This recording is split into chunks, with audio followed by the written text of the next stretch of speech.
First of all, I want to say thank you, Andrew, for that introduction. Half of that stuff you said was not true. Andrew was one of my best friends up here in Lamar and sitting right there. I'm so glad they came. Andrew was not only one of my best friends, but he was also a great receiver. He would have the most receptions in one season, and he led the nation in receptions per game. So that guy right there, he's a baller. He's not a comedian, though. I just want to say that it's an honor to be inducted into the Hall of Fame today for a school that I love so much that actually changed my life. I'm proud to be around the other inductees and getting honored with it, especially Jen Thompson, one of my best friends when I was going to school here. So that's a big honor for me. So my journey to Lewis and Clark, Andrew kind of touched on it. It's a big one for me. It holds a high place in my heart because, my senior year of high school, like you were saying, I was getting recruited heavily from some big schools, and I thought, when you're young, you think you know what's going to happen. You think you have everything under control. And in the second game of my season, my arm was broken. Not my throwing arm, but my arm in football. So you know how that kind of affects your season. And as a young kid, when you go through that, you think that everything's over. You don't know how to kind of process that information. So during that time, I was going through a lot of stuff. I had the support of my family, but it was definitely hard. When the school stopped calling and you think you're on such a high and then now you're low. But one thing I remember is that Lewis and Clark, they never stopped calling me. Coach Falconer specifically, I invited him here, but he hasn't game tomorrow. He actually coaches the head coach of Pacific, so I'm very proud of him. But he got me here. He called every week. He was talking to my mom more than probably my dad was. So. he had our number on speed dial for sure. And I just remember coming on the visit, and you go to visits with bigger schools, and sometimes they don't know who you are. You're just like a number. And when I came here, the first person I seen was Coach Phil, who was soon to be my offensive coordinator. And when he saw me, he already knew who I was. He started talking football to me. He acted like I was his quarterback already. So it kind of made me and my family feel at home compared to being at other schools where it was like, I don't even know if they know me. So came on my visit. It was a good visit. It was cold. I remember that. It was like, okay, I don't know about this, Dad. It was cold out here. And it was sunny. It was crazy because it was a sunny day. But there were people like in Speedos tanning and stuff. It was like 45 degrees still. So it was like, I don't know. So yeah, I ended up coming on the visit, go home, talk to my family, make a decision to come here. And then I came here, and this is where I'd say it's probably one of the biggest years of my life because my freshman year, like Andrew said, I was probably just a head in the clouds, cocky, whatever you want to call it, but I came here on a high horse, right? Thinking I was the big dog, and then when I got here, I was shell-shocked, or I guess they call it homesick. You go through a lot. I went through a heartbreak, living without my mom and dad. Like they say, I'm a mama's boy, but I love my family. I like to wake up and see my family every day. So not being able to see them for the first time and waking up with new kids and coaches, it was hard on me. I went through a lot.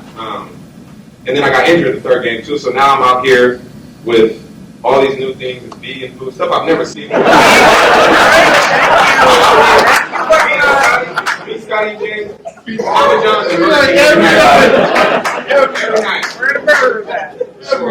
Just before they had like the twirl and stuff, so it was a little struggle. So definitely that year I got injured, and like you said, from the practice in the rain, you're not getting the respect from the teammates no more because you're not playing. It was a shell shock. I wasn't ready for it, and everybody, including PD, Jeremy, Tara, they all thought I was transferring. I thought I was transferring. So to be up here today is crazy because I didn't think I'd make it out the first year. Honestly, it was that rough on me, and luckily I had a good community of people and staff and coaches that, they stayed on me. I remember Jeremy and PD telling me, you'll be okay, you'll end up loving it. I'm like, I'm never going to love this. It rains every day. I don't know how to get along with this. So, fast forward, I go to summer, and I'm talking with my dad and my family, and I remember my dad telling me something. He's always told me my whole life. He said, once you start something, you never quit it. So through that summer, I did want to transfer, but I knew I couldn't quit. I couldn't leave my guys. I couldn't leave the coaches. I couldn't leave. I had to give it another chance. And luckily I did because it became one of the best decisions of my life to stay. That next year we had a better season. We started turning around. Things started looking up. And then I changed my mindset. That first year it humbled me. I learned how to go through things on my own without my family there. You're a boy and then you start becoming a young man. And you start transitioning and you start being okay at night when you can't see your parents or your girlfriend is not there. There's a lot of things you have to go through and grow. And I'm very appreciative for that moment in life because without that, if I would have stayed at home, I probably would have that same mindset. I wouldn't know how to get through the adversities and stuff I go through today, especially like in my business. Now I get hit with a lot of different things, and because of that time period in life, I'm able to adjust and able to, see it through now. You don't always just, you don't get too high, too low. You learn how to stay in a balanced space. So staying at Lewis and Clark was one of my best decisions ever. I had some of my best memories here when I look back. I just walking on campus today. I remember everything. I was walking with Scotty earlier, and it felt like we were still in class here. Like, it was weird. But nobody knew us. It was just like, walking around like, hey, nobody knows. Then I was walking around with Lamar and Andrew, and it's like, just thinking about in school back in the day, like, it's surreal moments. It's nostalgic to come back and just walk around and just, man, you had a whole life here, and then now you're, your new life, and it's like, you look back and you definitely cherish those memories more than the sports, the games. You cherish the friendships and the faces, all the staff, and I'm so glad to be here. I'm going to give a couple thank yous. I want to acknowledge my teammates. I had some of the best teammates, like I said. I was probably a lot to deal with, especially my younger years. And without guys like my best friend right there on campus, I wouldn't have been able to do it. When you have that support system from your friends, when they come pick you, like, I didn't have a car, nothing. I was staying on campus. They moved off campus. They'd come get me at any time. Always had me around. Always keeping me involved with everything, because I would probably transfer if I didn't have that. So it was definitely hard with this. My core group of friends up here definitely helped me, the staff, and all the coaches. I want to thank the coaches. Coach Lodge is not here. I talked to him today, but one thing about Coach Lodge is a little different than my dad coaching. My dad was on me 24/7. Coach Lodge allowed me to be me. He knew I had the foundation, so he allowed me to kind of be me. And I kind of needed that at this time because I was growing and learning. So that was good. I really appreciate Coach Lodge. He always kept the door open for me. I knew I could go in there and talk to him. He wasn't going to just necessarily call me, but if I needed to talk to him, he would open that door. Also, Coach Phil. Coach Phil was my offensive coordinator. Probably, like I said, one of the first people I met on here. And having a coach like Coach Phil was good because he was like a player's coach.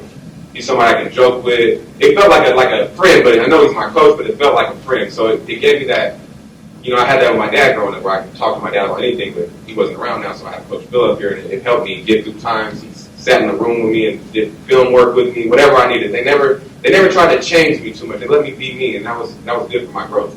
So I appreciate those coaches. I want to thank the trainers, because, like I said, I went through a couple injuries. One I'm still dealing with now. I might come down there later. Petey, Jeremy, and Tara, no matter what, they always looked out for us, always helped me. I had severe nerve damage in my shoulder. I remember them taking me to Kaiser out here, physical therapy, all types of stuff. Talked to my mom all the time. Petey, my mom talked a lot, like I said. So it was like another safety blanket here. My mom knew what was going on without having to call me and stress me out. Petey would kind of deliver the messages for me, so it helped me a little bit. So on to my thank yous to the people that came today. I really want to give a thank you to my parents together. They really should be up here standing with me, because without them, I'm nothing at all. You know what I'm saying? So my mom is, if you know me, you know. Like they said, he's a mama's boy. A little different now because she's a little crazy now. That's my mom right there. Raise your hand, mom. That's right there. She is the reason I'm here today. One of the biggest reasons. Unconditional love and support. I can call my mom about anything. We can joke about anything. I can talk to her about anything. So when you have that, it kind of gives you this idea of, I don't care what the world thinks. I have my mom. I can hide behind my mom at any moment, even with my dad. If he says something I don't like, I go right behind my mom. He called it like my safety blanket, I guess. So my mom is one of the biggest reasons I'm here today, probably the biggest. Her and my father love me forever. Still to this day, we get on each other's nerves, but we love each other. I talk to her every day. She went through a heart surgery, and she's up here like a savage. I want you guys to know that she had a heart surgery, and she's walking like nothing ever happened. Ooh. She never missed a game. I think she maybe missed one game in my life growing up, and it was for my birthday, and I never let her unhear that. I always made her do that. Just joking with her. Even when I played in Italy after, because when I graduated from Lewis and Clark, I went and played professionally in Italy, and my mom was talking about how she wanted to move and live out there, and I said, no, it's not for you. So yes, my mom would go to the ends of the earth for me, and I know that, and my family knows that, and my mom, that's my heart and soul right there. And I just want to say I love you, Mom. Thank you for everything. Next is my dad, and yeah. My dad is without him, as far as sports, I wouldn't be standing here either, because he's the one, even if you look at all my old baby films from the day one, putting the ball in my hand, always keeping me right next to him with him, keeping me right next there to him. He was a coach, so I got to see a lot of different like I said, CC Sabathia. He was a pitching coach for CC Sabathia. So I'm around a lot of athletes growing up, and when you're going around with your role model like that, and he's teaching you discipline by just actions. He's not telling me. He did instill a lot of stuff in me, but I got to watch my dad every day. He didn't let the kids be late to practice. So then I started not being late, and it transferred over to my real life.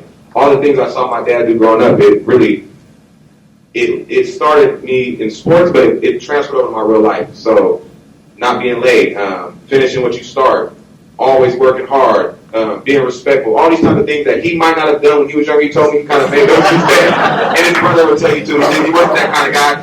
He for sure made sure I was that kind of guy. And looking back now when I see my friends that maybe not had their father figures and stuff, I realized that the secret weapon I had was my father.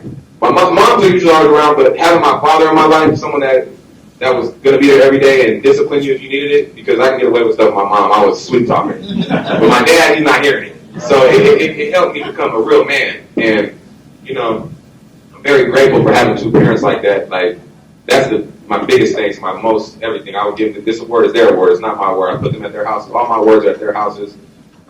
They sacrificed everything. They came to every game I had at Lewis and Clark, even Minnesota. I don't know, do you make New York? All of them. They never missed. Like I said, they've come to leave, they can, but I didn't allow them to. They're not coming. So mom and my dad,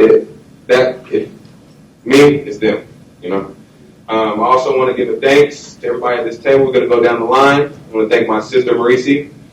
She's my oldest sister. The closest in age to me from my mom's side. She's 14 years older than me, but growing up, it was like my second mom. She tells me all the time, and I remember when I came out, she treated me like her son, and I love her for that. And she created the sweetness in me. She made me sweet and nice and loving. She showed me that forever. So I love my sister, Marisi. I'm glad she's here.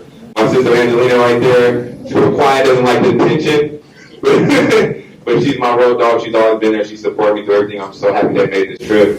I love my sisters to death. And then my little sister, Carly, right there is my baby. Little baby made the trip. So I want to say thank you for coming, Carly. My auntie and uncle right there, they lived out here.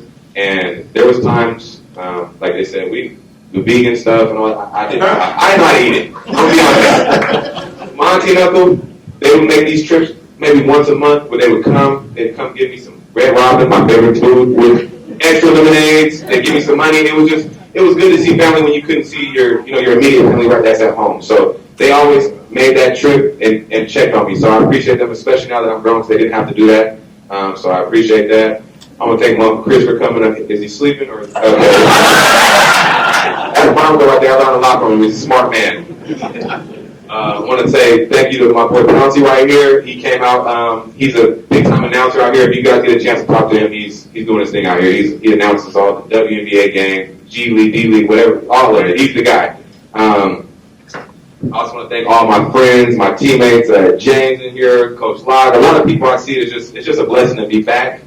Let me see if I missed. I also want to give a special thank you to it's like my big brother Ed and Trisha. They, like my parents, they come to most of my games, dropping me off at the airport early in the morning, 5 a.m. When looking back now, I'm thinking like, oh, it's nothing. They're okay. They can wake up. But like, if somebody asks me to drop them off at the airport at 5 a.m. and I'm 33 years old, I'm not doing it. I can't even wake up. So I do appreciate all these little things, and I look back, I'm like, man, this took a village to get me there. You know what I'm saying? Like, this wasn't just me. I would have been in Fairfield or Vallejo, not here if it was up to me. Luckily, I had these people that guided me and helped me through hard times. So I definitely want to say thank you to everybody that's here. I want to say thank you to the Lewis and Clark community for having me in this Hall of Fame. It's such an honor. I'm glad to be here, and thank you. I love you. Once again,